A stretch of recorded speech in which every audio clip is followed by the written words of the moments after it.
10 تا از گجت های سال 2025 که مغزتون رو منفجر میکنه. اولین هوش از سرتون میپرونه. خب خوش اومدید به اولین ویدیو از چنل الایت انوم که قراره 10 تا از خفن ترین گجت های 2025 رو واسهتون معرفی کنیم. مثل ماشین هایی که خودشون رانندگی میکنن. باور نکردنیه نه؟ ولی آینده از همین حالا شروع شده. بزن بریم سراغ ویدیو. شماره 10 انرژی تجدیدپذیر شخصی. پنل‌های خورشیدی کوچیک برای خونت، برق رایگان، هزینه کمتر و محیط زیست سالم‌تر. 2025 قرار خونه‌هامون رو روشن نگه داره. تو حاضری امتحانش کنی؟ شماره 9 شهرهای هوشمند. ترافیک صفر، زباله‌های خودکار و زندگی راحت‌تر. شهرهایی مثل دبی دارن این کارو میکنن. آینده به ما نزدیکه. شماره 8 پرینتر سه‌بعدی در خانه. هر چیزی رو خودت بساز. از ابزار تا اسباب‌بازی. در 2025 خرید اضافی انجام نده. شماره 7 پوشیدنی‌های سلامتی. ساعت‌های هوشمندی که سلامتیت رو چک می‌کنن. ضربان قلب، خواب، استرس و غیره. این گجت‌ها در 2025 ناجی زندگی شما هست. شماره 6 ایترنت 6G. سریعتر از هر چیزی که تا حالا دیدی. 95 گیگ بر ثانیه. فیلم ها، بازی ها، کار همه در چند صدم ثانیه.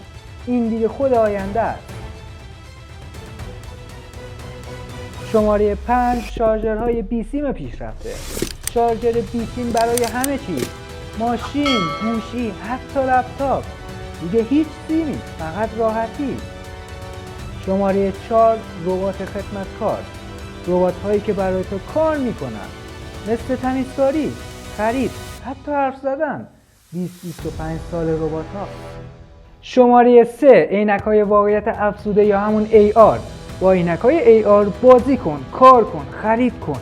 همه چیز سه‌بعدی و واقعی. این تکنولوژی از ذهنت رو منفجر میکنه. من خودم عاشق این یکیم. شماره 2 ماشین های خودران. ماشین هایی که خودشون رانندگی میکنن. ایمنی بیشتر، وقت آزاد بیشتر. در 2025 رانندگی تاریخ ساز میشه. و میرسیم به شماره 1 هوش مصنوعی در خانه.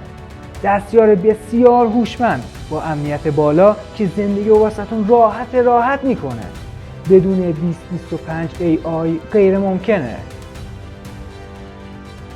دوستان این بود تاپ 10 تکنولوژی های 2025.